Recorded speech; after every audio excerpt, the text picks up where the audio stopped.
The following presentation is brought to you live from Dallas, Texas for the 26th Annual International Association of Square Dance Callers Annual Convention. This is Tape 7. Hook 'em. Sociability. Okay, so we're a couple minutes late, but we're ready to go. My name is Jestin. That's my wife, Janice, going back to shut the door for us. And on this side of me here, it's Art and Collett McMullen from Calgary, Alberta. We're glad to have them here. Our session, our panel today is on how to hook 'em through sociability. I have trouble saying that like Tim does, and I definitely don't think it's spelled right, but it is. It just doesn't look like it should be. My spell checker didn't pick it up. That's right. This is what we were given as our basic here for this panel. Sociability is an important aspect, if not the most important, of square dancing for many people. In the past, we have focused on the intricacies of choreography, program lists, and dancing styles, while foregoing emphasis on enjoying other people who participate in square dancing simply because they enjoy interacting with other people. This session will focus on the importance of teaching new dancers the art of socializing through the dance, as well as other club and group activities. The goal is to remind dance leaders that we must lead people towards fun through a variety of means, not all of them revolving around the dance.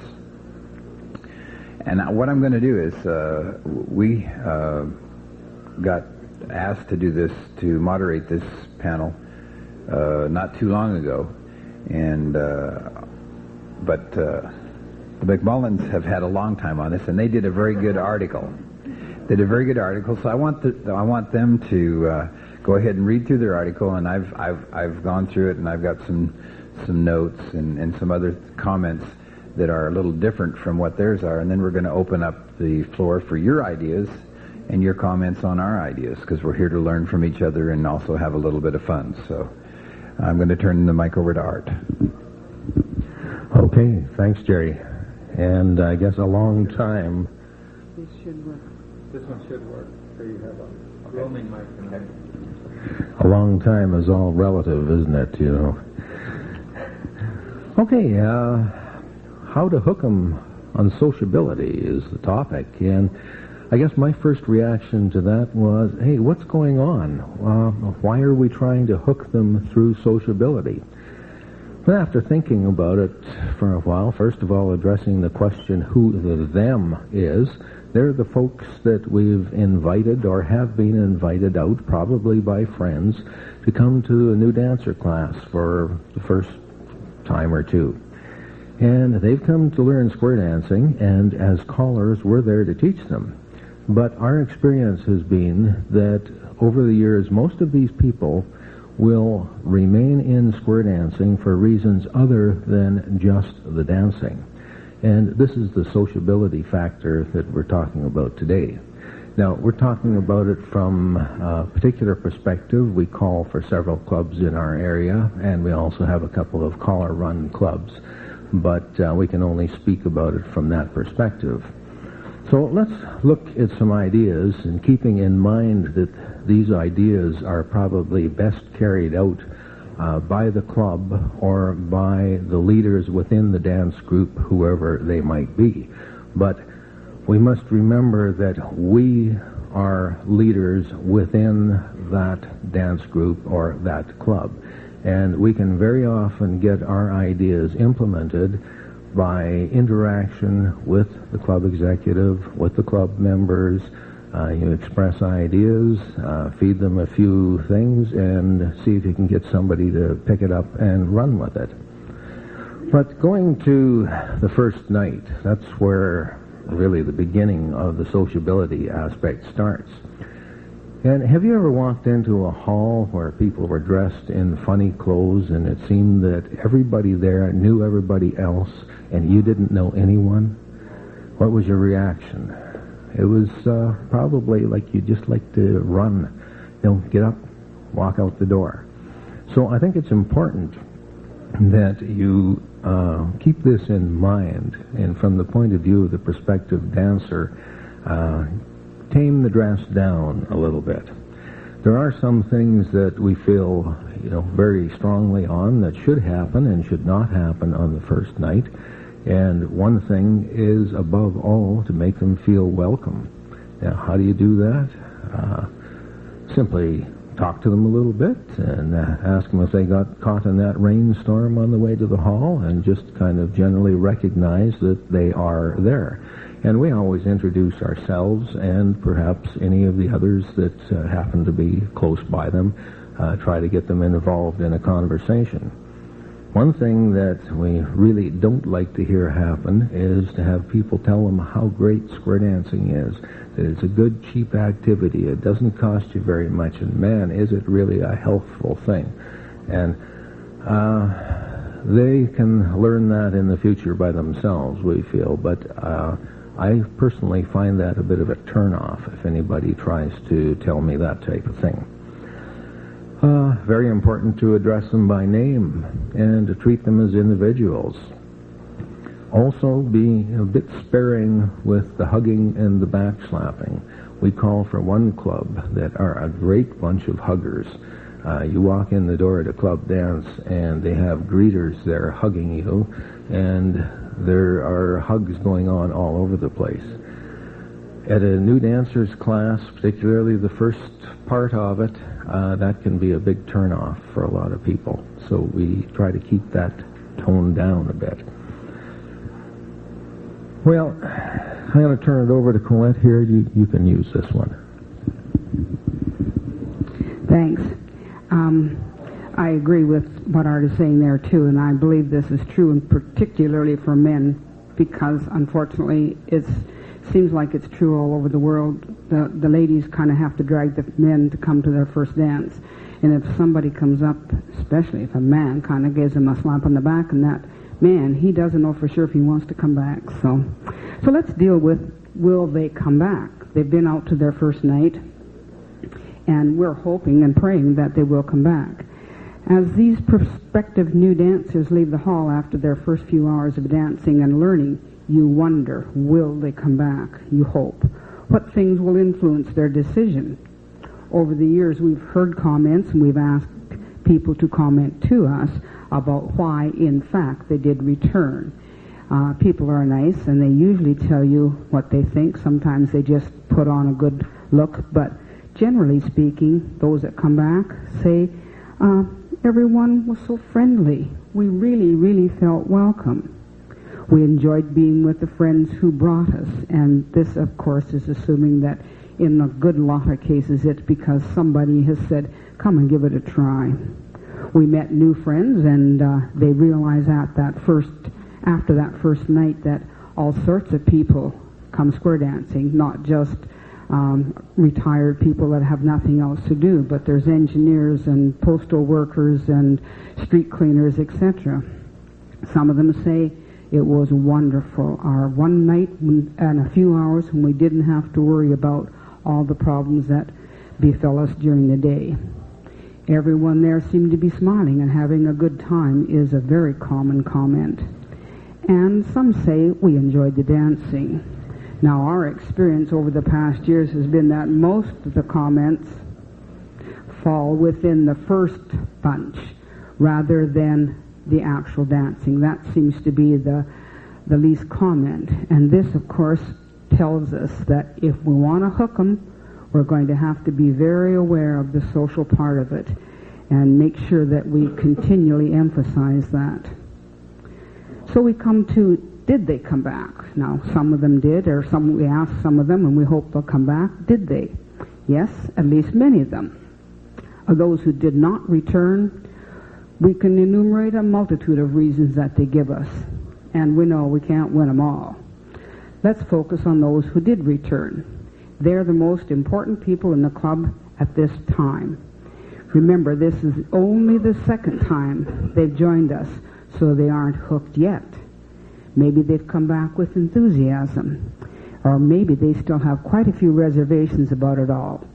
We feel that it is here that Square Angels can shine, being very, very gently social without dwelling on the dancer part or overemphasizing the greatness of their particular club. we use square angels very much in our clubs, in all the clubs that we call for, and we believe that they can be a great, great asset, especially in this social part.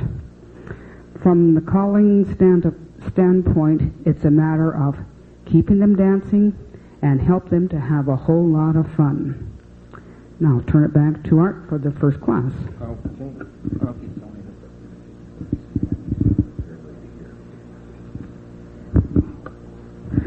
Okay, fair enough. Well, after the first couple of nights, you're hoping that these people will kind of keep coming back and the class takes shape. In our area, we generally use about 2 or 3 nights of joining, and then after that, we kind of close off the joining, move the teaching program ahead, and so that leaves us about 28, 30 nights for teaching.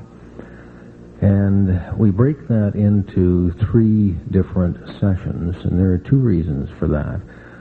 If you ask people to pay for 9 or 10 weeks, they're not making a major commitment, they don't feel. At least it's not like committing for 30 weeks. Also, it's a little easier to pay.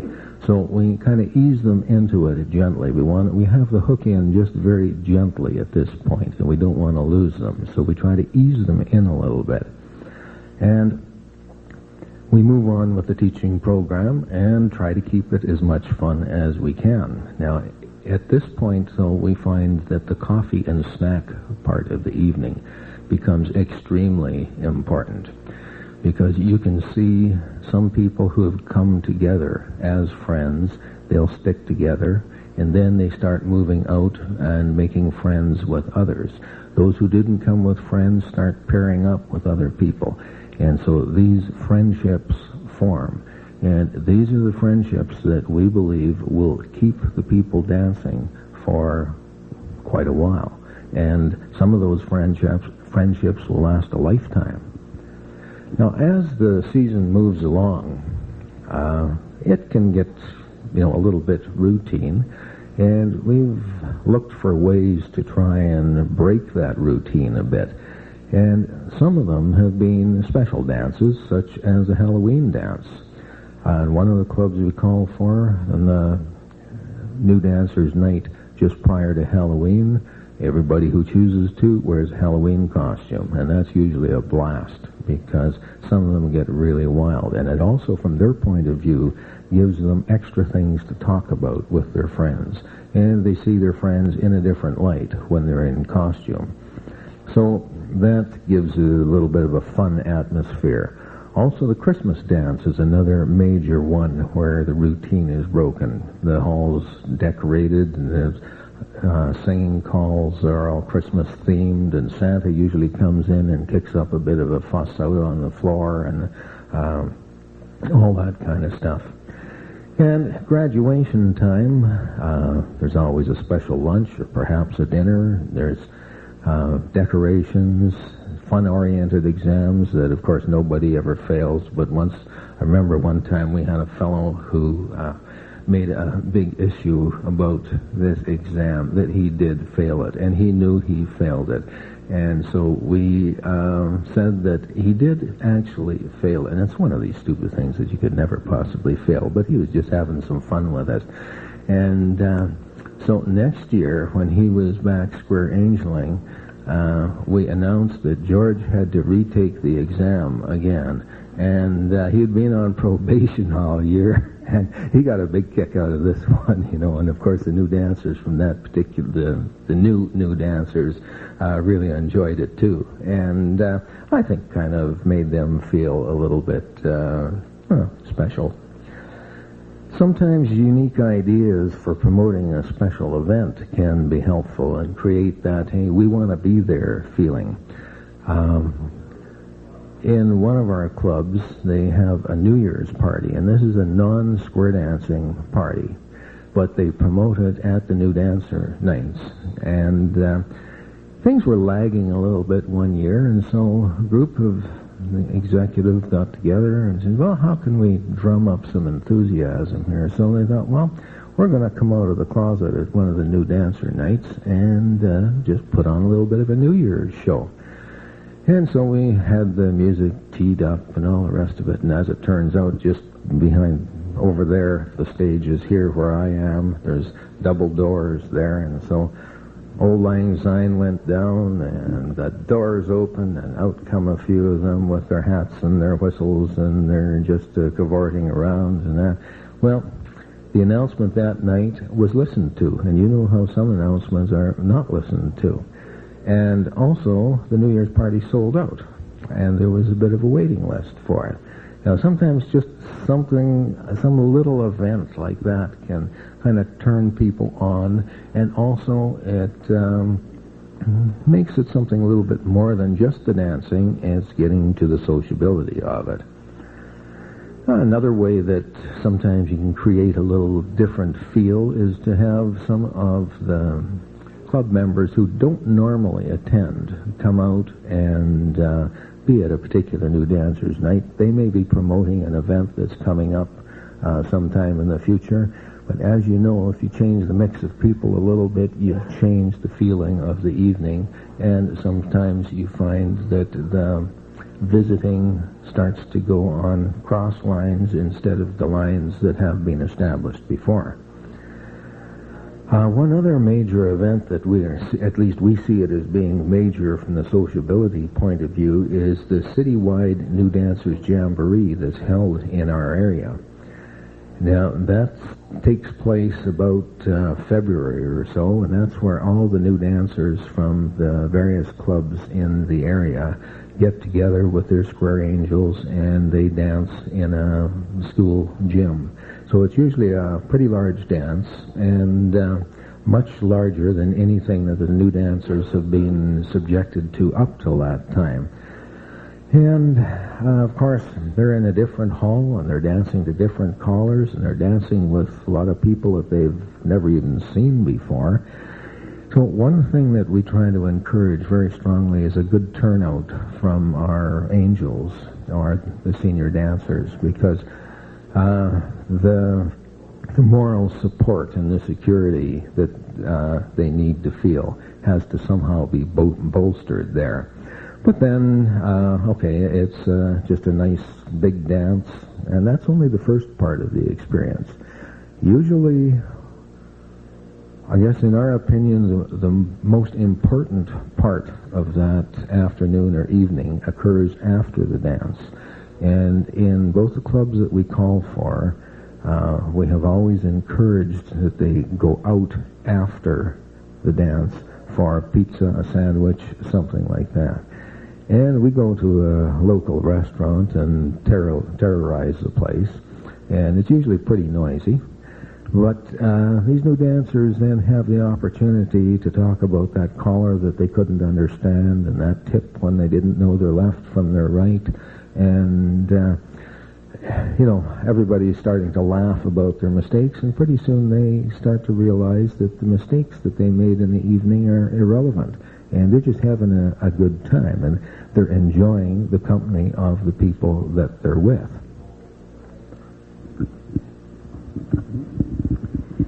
At this point, it seems that we're kind of saying, okay, we've hoped that they've had a good year, or good season, I should say, of their first classes and so on. And the main thing is we're trying to make sure that come around graduation time, that we feel that they are sincerely having fun.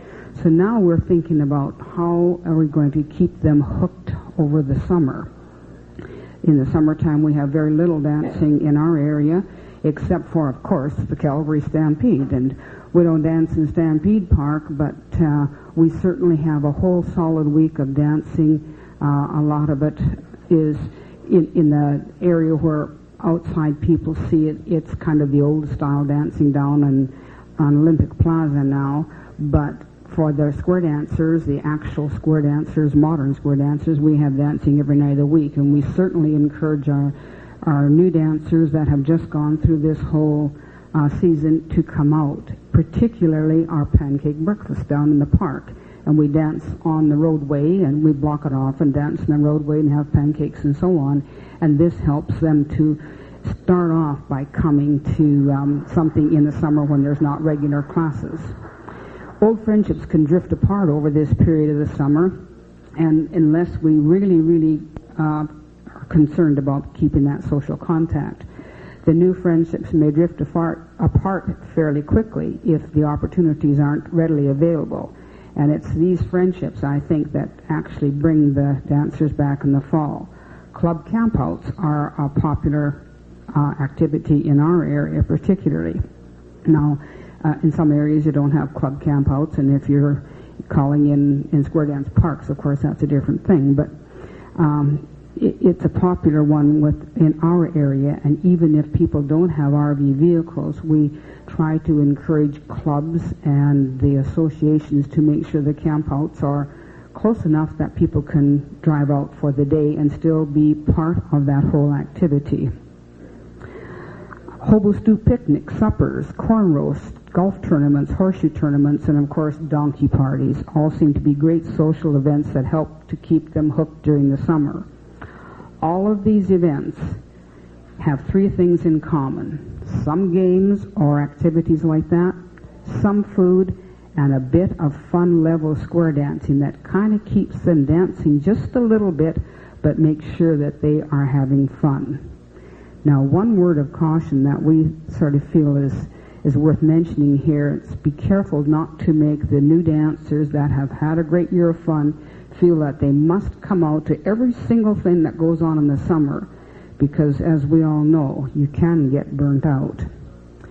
We must be sure that they know they'll still be part of the group, and still we'll fill them in on all the activities, and they're still welcome even if they aren't present at all these things.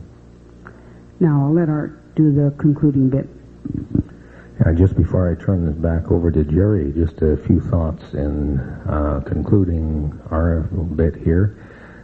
We think most people start square dancing either to be with friends who have asked them, who finally convinced them that they should go out, or for an activity that they are looking for where they can do it together as opposed to him going his way and her going her way. However, we feel that the sociability aspect, the making of new friends there, the interaction with them at these activities that we've been talking about, is the reason that they will continue to square dance over the years rather than dropping out after just 1 year in or perhaps 2. The stronger the friendships they form during that first year, the better the chance is they're going to be around for quite a while. Over to you, Jerry. Thank you. I think that was a very good overview. I know that, let's go ahead and give him a hand. The situation in Calgary, of course, and in a lot of your places, is that they do not dance in the summer. The clubs do not dance in the summer. And so that's what they were talking about. I know, how many here have all year-round clubs? See, it's going to be a little bit different situations there, but the same ideas can still take hold. Art and Collett went through what we were doing from a beginner's class on. Now, that's not the only sociability I think that we need to worry about. We need to worry about the sociability in the dances at the different levels, whether they're club run or whether they're collar run. Anytime there's got to be a very awareness about sociability. And I've just got a few ideas that, because we're in a little different situation. We work in the RV parks and we do multiple levels, and we have people coming through that are not with us all the time. We have different people a lot of the times. We have some people for 2 months, some people for 5 months, some people for one dance. And so they come through, and yet we've got to make it enjoyable for them to want to come back to us, and also to stay in the square dance program itself and to enjoy it and to pass on the good features of our activity. A couple of things that I worry about when we start, especially with beginners, is that remember that we want to make them feel at ease. And I really ask the people that are going to be there to come dressed normally. I don't want them to be there in square dance clothes. I don't want them to pressure. I think the square dance clothes offers pressure to the new people, and it also indicates who the people are that are not beginners. And I don't know that that's a good thing. I think that we need to integrate the people right away just as people, not as dancer versus non-dancer or new dancer. And so I think we work very hard at that. Also, the badges. All of us that are in the activity rely on badges, something terrible. And that's good, because it makes it a personal touch when you can know somebody's name.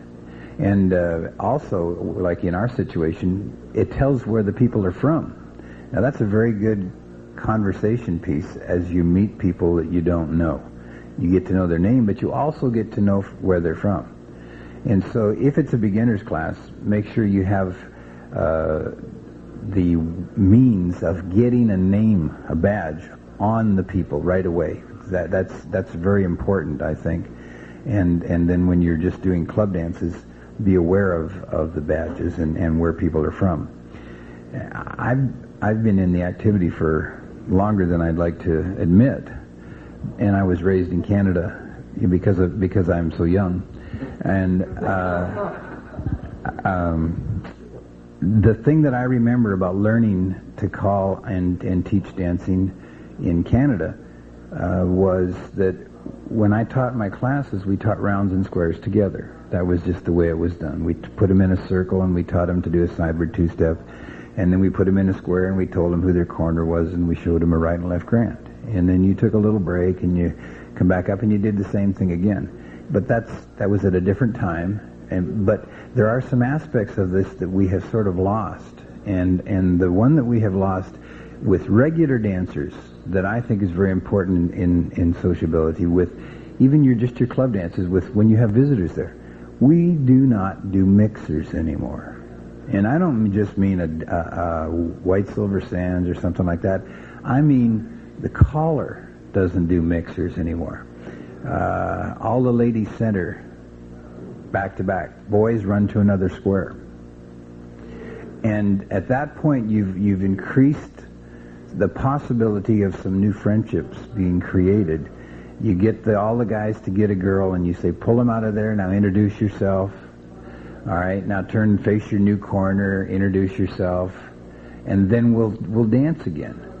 And at that time I want to make sure that at the end of the tip that I remember to tell the people, introduce yourselves again, and they don't have their partners with them now, and you want them to know somebody else, and hopefully they'll want their partner to meet them. And you've created a very important possible tie between people without having the couple together.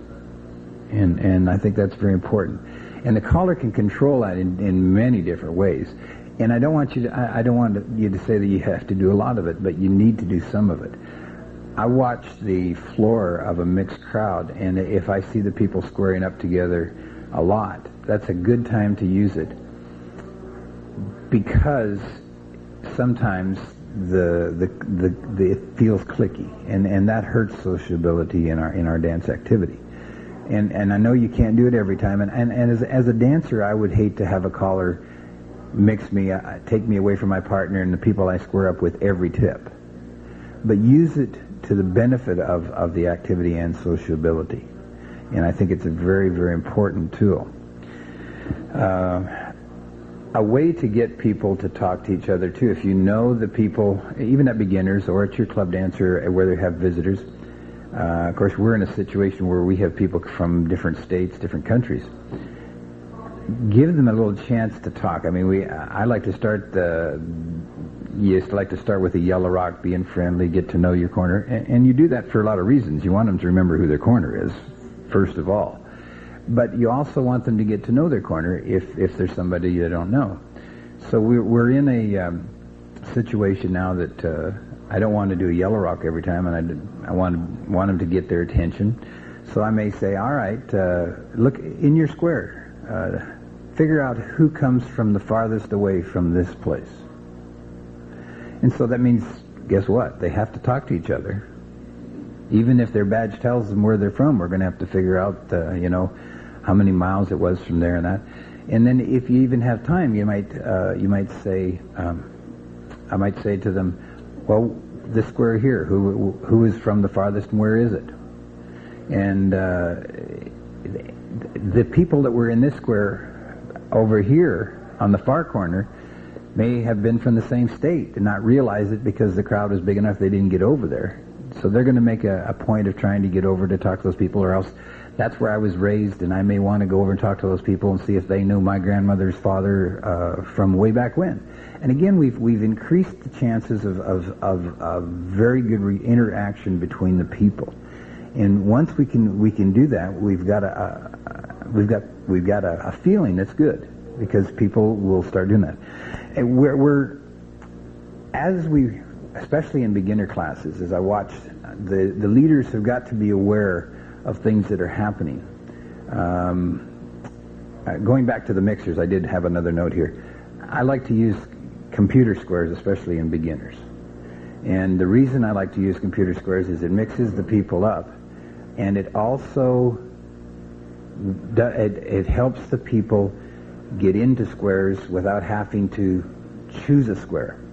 The only backlash I found over the years is that once I get them through class, I have to teach them how to go get in a square, because they've always been told where to go, and now they don't know where to go.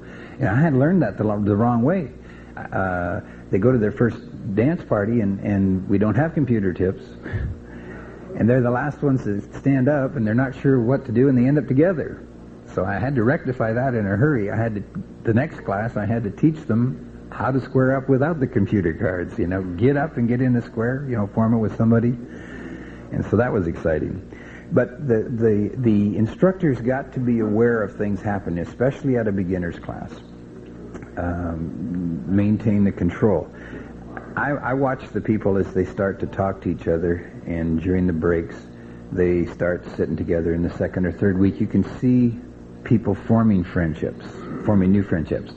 But that's not the only thing that the instructor can see, and the instructor is very important to watch this. You can also see the non-friendship forming people, the people that don't sit with anybody, and the people that are sort of on the outside, maybe a little shy, whatever the case, or that they may be new people. And what I like to do at that point in the breaks is take the initiative between Janice and I, is to go and talk to those people ourselves, find out where they're from. If we can find something in common with somebody else that's close that we know already, we'll take them over the next time and have them with us to talk. In other words, try to involve them in the non-dancing portion of the situation, even though I've tried real hard to get them into the conversation in the tips and to get to know new people. There's some people that are going to need a little bit more help on that. And you can only go so far, but it's important that the leader is aware that you got to watch that. Also, if the leader has to be aware in a square dance, especially when people come in late or people that come in for the first tip and don't get squared up. And the next tip comes around, and there's 2 squares needing 2 couples. And there's only 3 couples left. So there's going to be 3 people sitting out. And you've got to be aware that one of the couples that came in late or didn't dance the first tip may be in the square that goes down. And if you can't remember people, you need to ask. And I make it a point of when I have to have a square sit down because I don't have enough people, I say, did you all get to dance the last tip as they're going down? And if I find somebody that hasn't, I'll say, hey gang, we got somebody here that didn't get to dance the first tip. Would somebody that did get to dance the first tip please volunteer to take out? And we'll make sure you don't sit out again. And I reiterate it during the night. Even when I use a computer system, sometimes the computer is fallible because you have some other couples come in. I want the people to tell me if they have to sit out the second time during a night. I want them to tell me unless they want to sit out. I want to know that. And all they have to do is tell me, and it's a friendly deal. We just have somebody that we know at the dance switch out with them. And that works wonders because it's the opposite of when you're not aware of the people there. They can get pretty well turned off at you.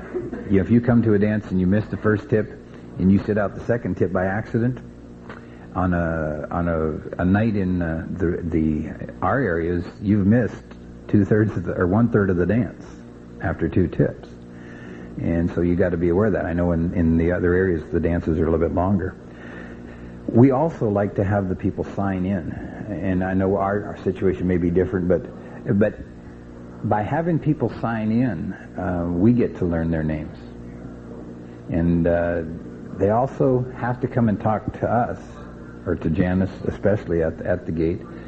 And that helps us be able to recognize the people more. And that's important, that we recognize the people. And we learn to call them by names. We can't just rely on the badges completely. And you'd be surprised how soon that you begin to know their first names. You begin to realize where they come. And if you watch, you also know where they sit in the hall. If they dance in the same hall 3 weeks, you have a feeling of where they're going to sit. It's really, we're creatures of habit. And we also know then when they're not there, because there's a space that's empty for them. And I think that's very important. Some things that all of us know about is that you possibly put on trips or whatever. I know that Mr. Chris back there does lots of trips with square dancers, and a lot of leaders, you've put your name out there and you want people to come with you. That's a great thing. If you can go vacation with people who are friends, at least you know that you have a better sense of not having somebody that's really a terrible person with you by taking a chance and go and sign up at the travel agency around the corner, never knowing really who you're going to get with. And if you're on a bus tour and you have to be with that person for 7 or 8 days on the bus. But you're talking about somebody. Yes, somebody who's not square dancing. I'm saying. So that's just a nice positive thing.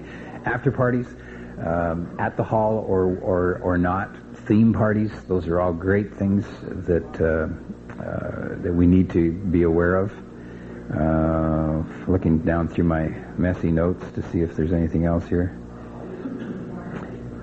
There's another place where sociability, I think, is very important, and it's a step that we as callers have to remember is a hard step, and that is from beginners to club. Beginners to club. And I know that Art and Collett were talking about having angels and people at the dance with them. That's a way to integrate it. The other thing is to have the club people invited to the specials, but it's the dancers special. It's the beginner special. So they start to get to know things.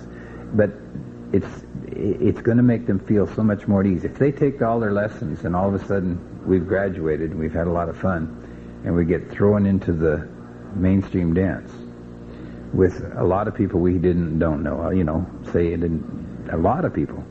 The first problem we have is the reaction time. I don't care how you teach and how you call, there's a place that it's a shock.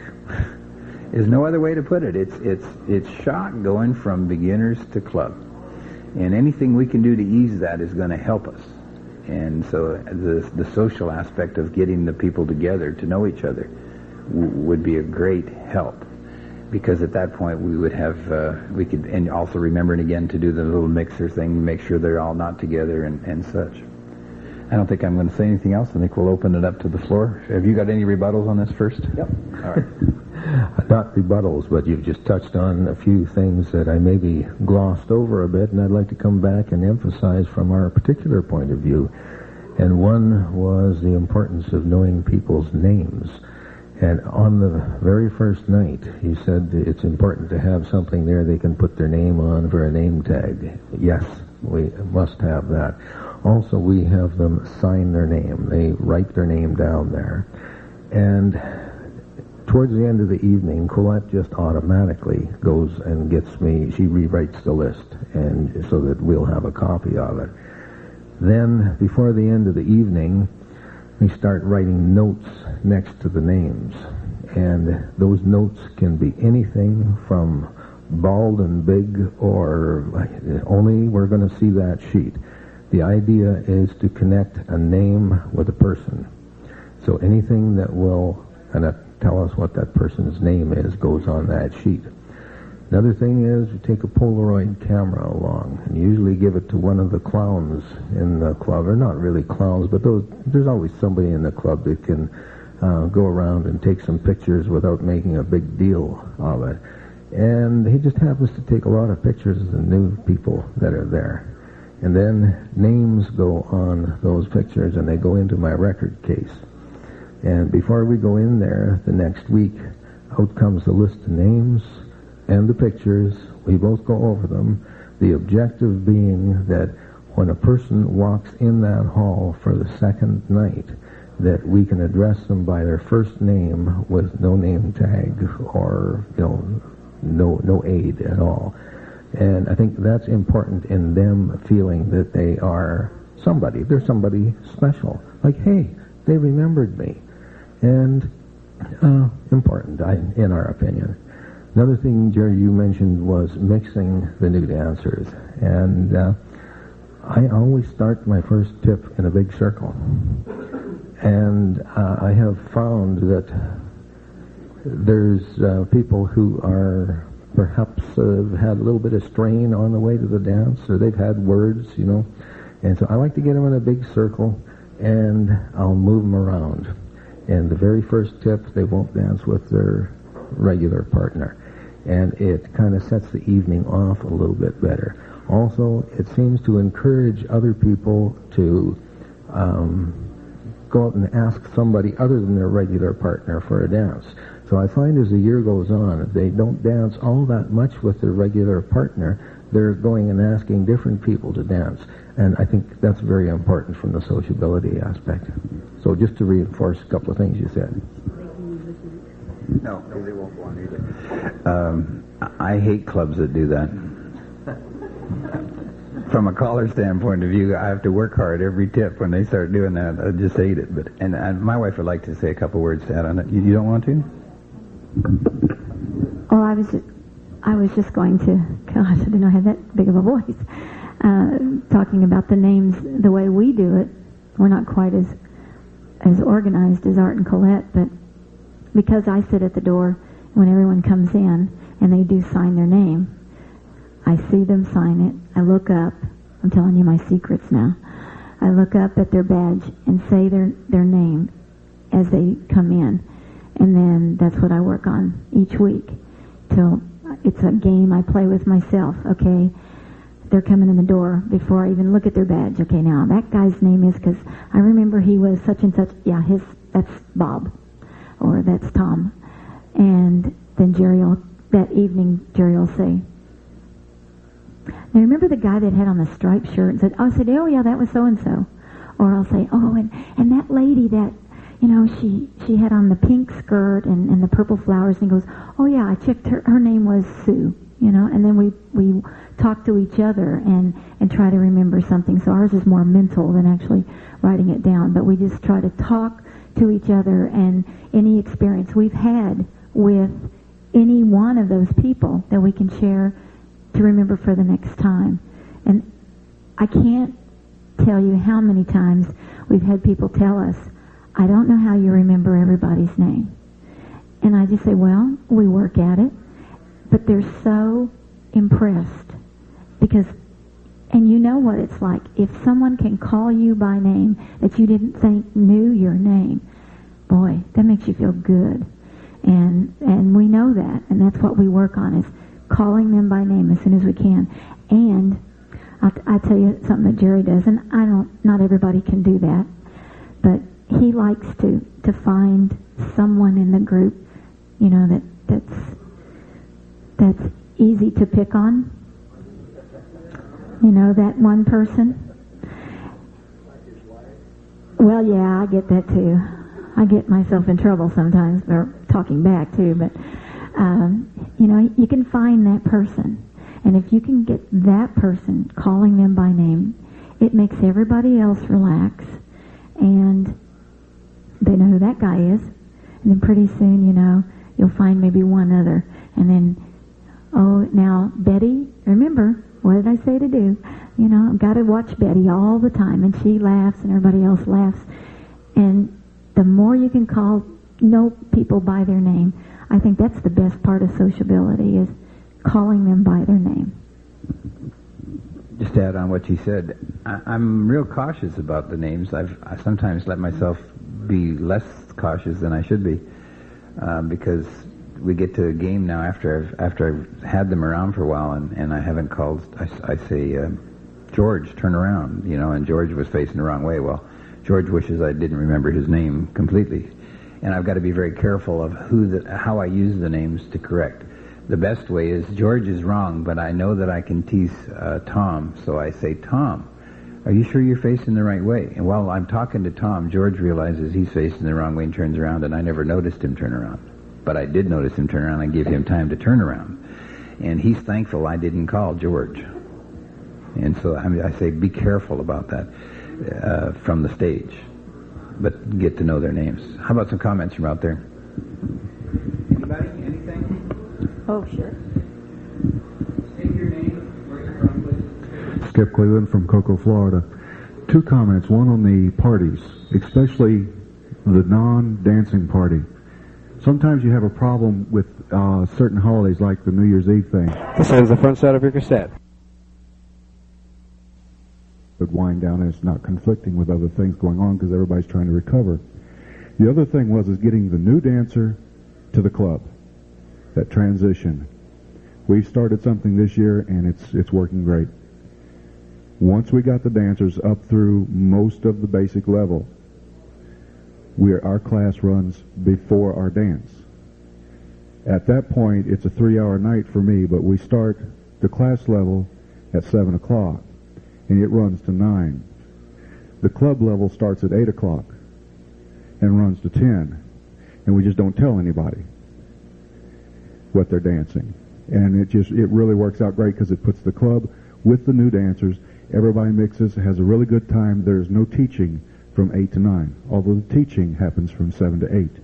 So at 8 o'clock, we start our dance. Will Leeds from Southern California. Speaking this, there's an old saying, I think it came from Dale Carnegie's, how to influence friends and how to win people influence friends. The sweetest sound to a person is the sound of their own name. So it's extremely important that you call them by their own name. Also, recently in the class I was teaching, there's a flyer popped up about a camp out. That I was going to be calling. It's an annual camp out at a regular campground that they hire the caller. And the advertisements go out anyway. The class picked up on the flyer. And although there's only one couple in there that actually have a trailer, the rest of them are having a tent. And they all decided they wanted to come out if they could dance. And I said, absolutely, if you come out there, you better believe you're going to dance. So the club picked up on that now. Now the club and the class are going to come together for the weekend, which will be a tremendous boost to those people in the social aspect of it.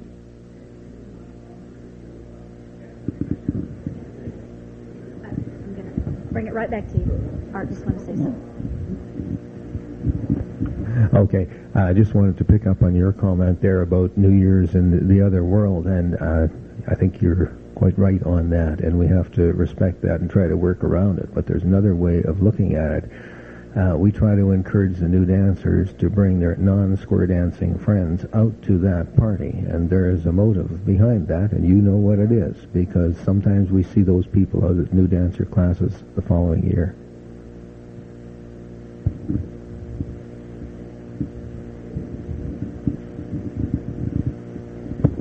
Bill Dixon from Reading, Massachusetts. Janice, you brought out a very important point.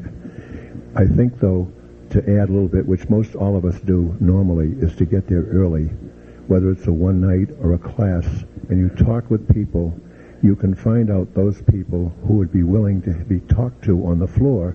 I usually say, Joe, do you mind if I speak to you when you're on the floor? You're a great guy. Oh, no, Mel, go ahead, call me. And then you can use that person, and just as you were saying, to develop the kind of thing so that you can work with them if somebody else is in the wrong position.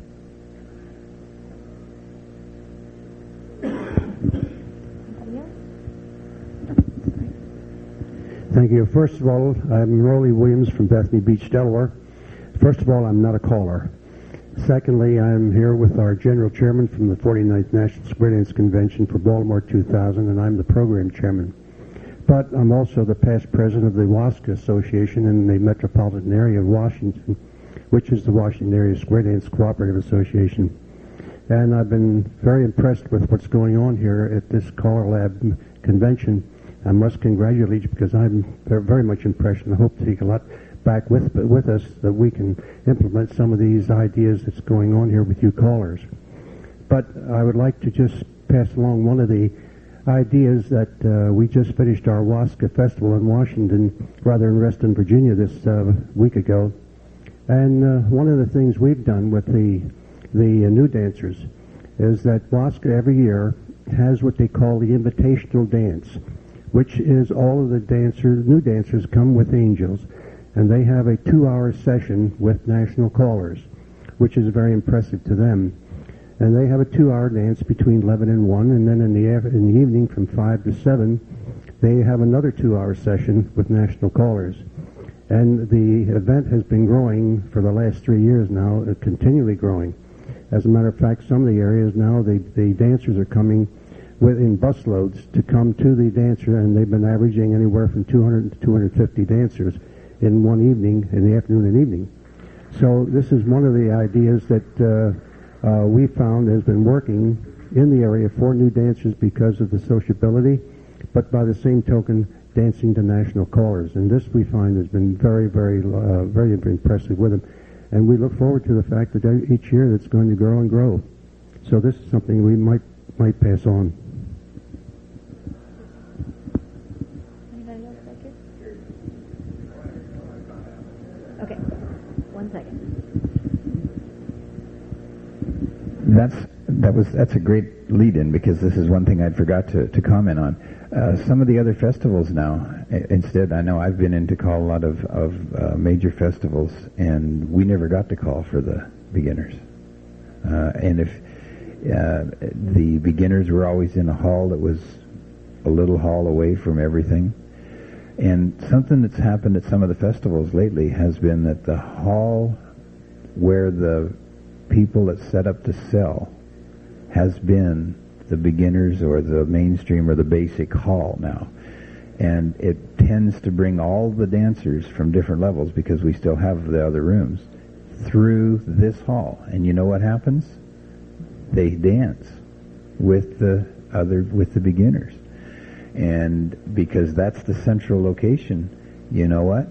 The beginners got the benefit of the traveling callers also. And I think it's a great idea, because we've lost the beginners, basic, and mainstream at most of the major festivals, and that's a great way to come back with it. It's just great, and it also helps the sociability from the people that have been in the activity a long time to go back and meet new people in the activity. It's a great thing.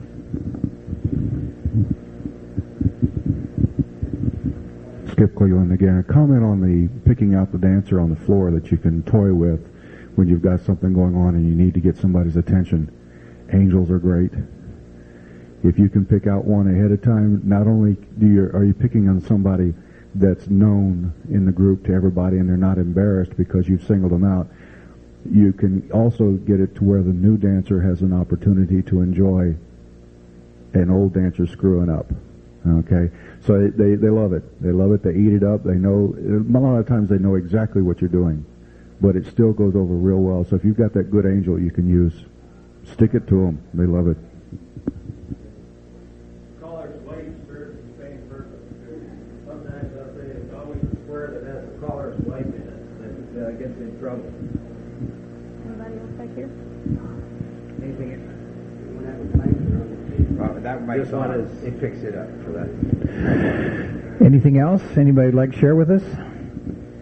Mr. Fisher.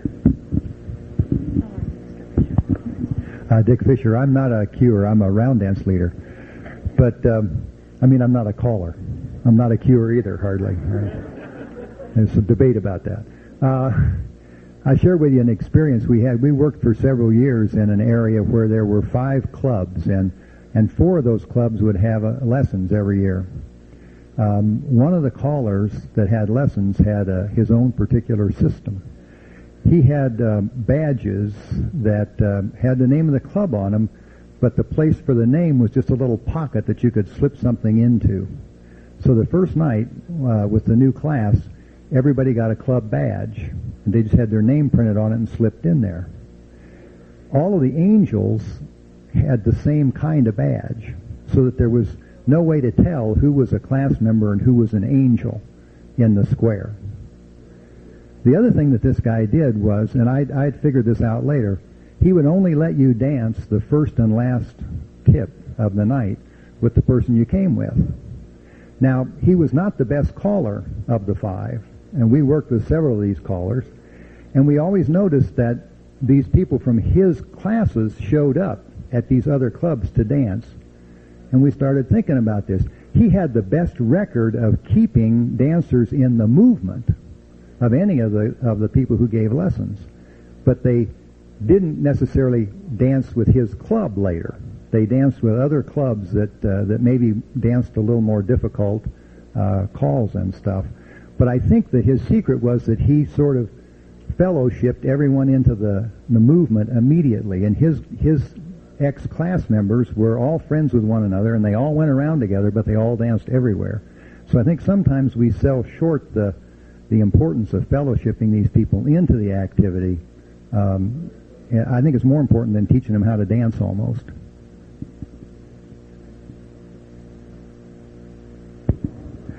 Doc Terrell of Legacy, and we're not callers either, but we do teach rounds with Dick and Karen.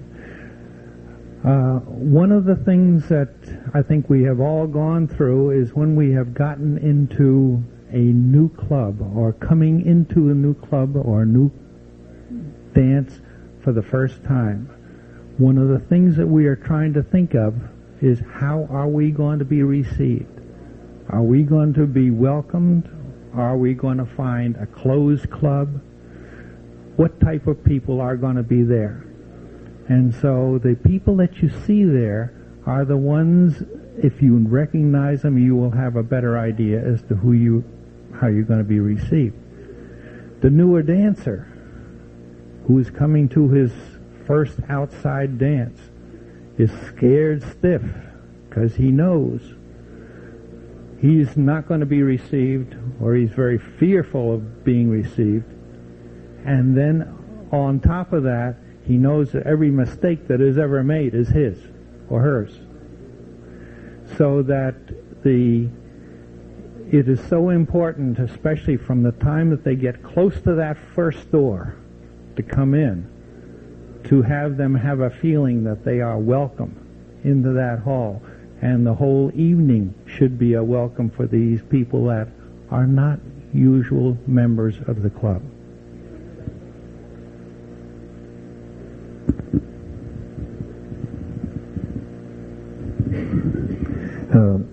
Will Eage again from California. I think with most new dancers coming into the situation, unless there's some people at the dance that they're already acquainted with, who they feel very comfortable with, is a very, very threatening situation to those people.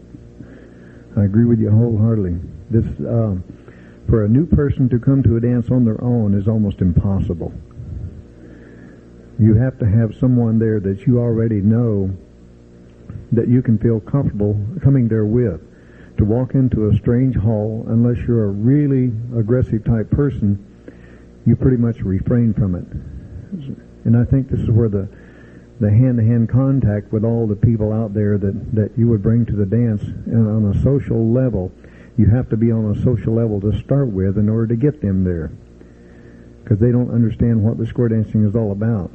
And I know from my own experience, my wife tried to get me to come to a square dance for 11 years, and I wouldn't have anything to do with it until I seen my brother square dancing.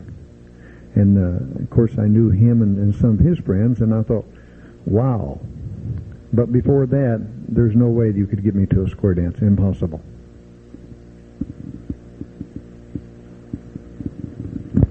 Since it's so close, I just might share something right here. Something that might be beneficial to some of you. My husband and I started a new club I'm Patty Hinsey from Chattanooga, Tennessee. My husband is the caller, and I do lines. We also do a little country western in our club.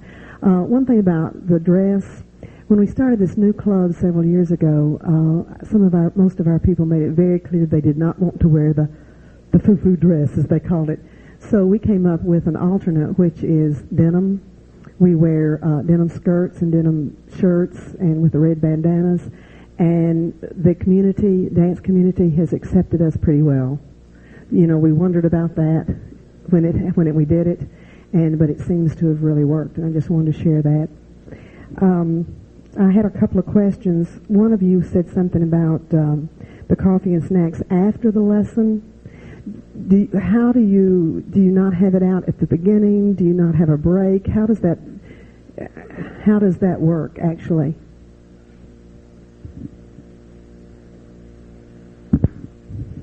Can I speak for a second? Well, I'm the one who's not the real Canadian here. These three are. But I grew up in square dancing. My father's a caller, who's sitting right there. And I've been in this activity since I was 9 years old, off and on for a while there. Close. And then I married a Canadian, and I knew how we did it in San Antonio, in my parents' club. And then I found out the way the rest of the world did it. It's a little different than it is in San Antonio. And then I found out the way they do things in Canada. And I think that there are good things in every different situation that I've seen square dancing and the sociability of it. One of the nice things that Art was talking about was when I went to my first square dance in Canada, they call it lunch. It's at 10 o'clock at night, and they call it lunch. And that took me a little while to get used to, but they'd have their dance, and then anybody that felt like it brought squares. Now, that's another term I had to learn. Little, bars, cookies, whatever, but squares is what they called it. I had to learn a whole new terminology when I went to Canada. And they'd have their snack and their coffee afterwards, and everybody chips in, pulls the tables out, put the chairs up to the tables, stand in line, go get their snack, sit down. Everybody chats for a while, stays as long as they want. Then, when it's about time to quit, everybody picks the chairs up, stacks them up, moves the tables back, cleans up, they're out of there. And it's just really a nice way to end the evening. You don't have to be there an hour ahead of time to put that coffee pot on so that it's ready for the whole dance. You put it on when you get there. By the time the dance is over, the coffee's ready, the tea is ready, which they have tea up there a lot, and they have the little snacks. And it's just a nice way to wind down the evening. So that's what they were referring to. Well, the one nice thing about having the meal afterwards is that most of the dancers stay to the last tip. Quite true, Jerry. Yes, Janice has sort of answered the question. Basically, I think we do have what we call lunch after the dance. Usually lasts about half an hour. And that is typical at all our new dancer nights and at our club dances. Now, if you go out to an area dance, one sort of our district dance or something like that, there normally will not be any coffee or lunch after. So then people break off to their separate groups, separate clubs, and perhaps go out to a restaurant or something similar. However, you can really tell when you have some new dancers hooked when on a new dancer's night they dance from 8 to 10, and then they socialize from 10 to about 10:30, and then as groups of them are going out the door, you can hear them saying, okay, we'll meet over at McDonald's, or we'll meet you at the red carpet. They're going for the lunch after the lunch. Now, okay, they are really becoming social at that point, and they're hooked. Did I answer your question? So the new dancers, if they dance early in the evening, in order to do the lunch, they stay through the Need on the mic. Oh. So the new dancers then, in order to do lunch, stay through the rest of the evening. In our case, they would have to sit there, not dancing while the club dances in order to partake of the lunch. We have separate new dancers next. Oh, that settles that. Club dancers on a different thing. Okay. New dancer next. Now that is not always the case, but in the two executive run clubs that we call apart, that is the case.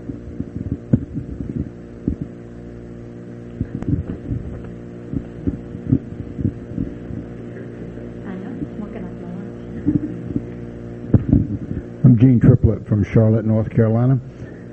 I was happy to hear you speak about the dancers that leave late, because this has become leave early. This has become a problem in our area. Our club dances from 8 to 10:30, and by 5 after 10 or 10 after 10, you've lost a square or two. So this may be a good way to do it. But we came up with an idea, and it's kind of expensive, and you have to have a benefactor to help you with it. And we have what we call the pot of gold for our club, and it's strictly for members of our club.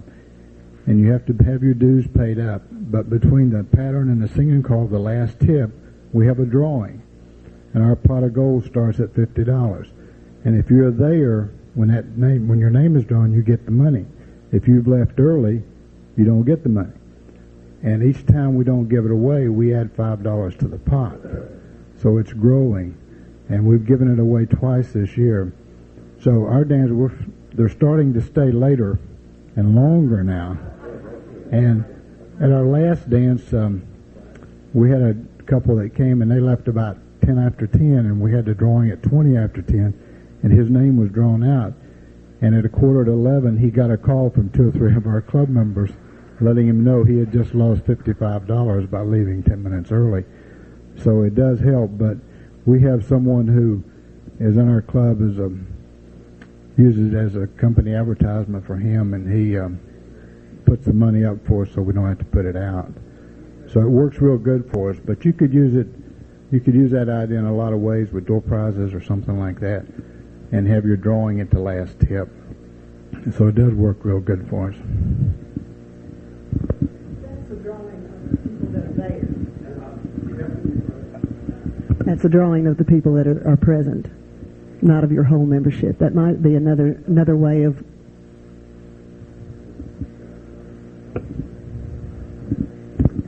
Now this drawing is just for members of our club, but we also have a prize for our visitors, and we give this away every night. In other words, when our visitors come in, we give them a ticket, and it's just for the visitors.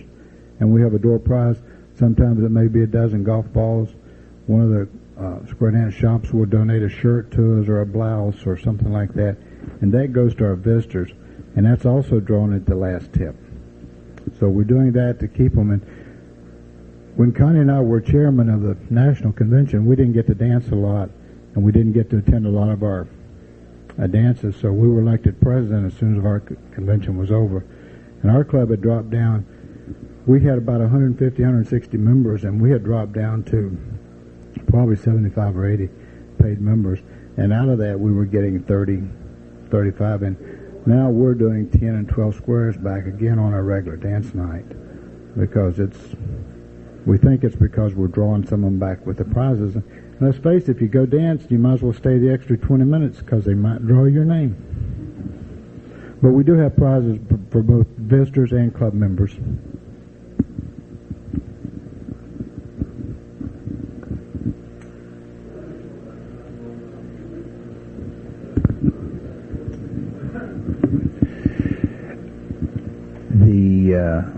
I like your idea of bribing the dancers to stay.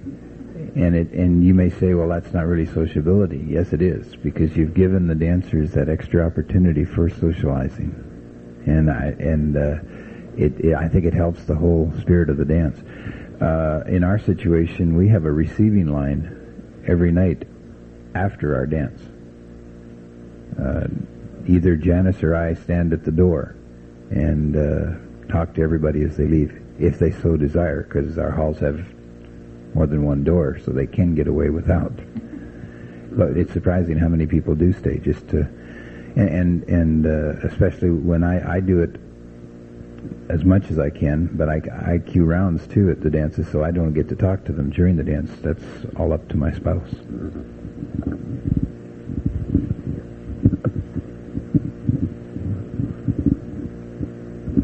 Thank you. Willie's from California again. One comment, I noticed several years ago, I'm looking at 10 or 12 years ago, it was a very, very normal thing. After the square dance, we all went to the pizza house. And I mean the whole club went there. Pizza house would stay open, and they'd have pizza and beer and wine and have a good time. And an issue that kind of started the whole thing of shying away from the pizza houses is if you had 2 or 3 beers, you didn't dare drive. And the people would actually quit coming. And now you can't even find a pizza house that's open anymore. And I think that's one thing. I don't know of anyone that ever actually got a DUI after a square dance, but that was a problem. And I think it's still a problem. I think people are scared to do that now, as opposed to a few years ago.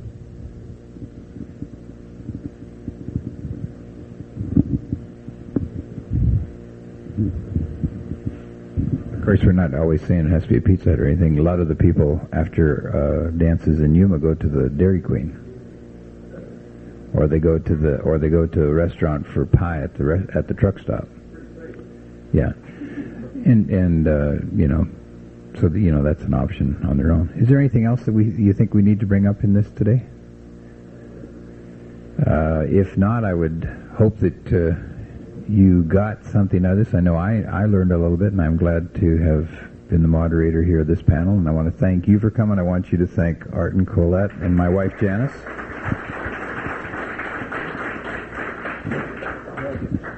And I think Jerry and Janice deserve a great big hand for their job as moderator. It's a pleasure being here.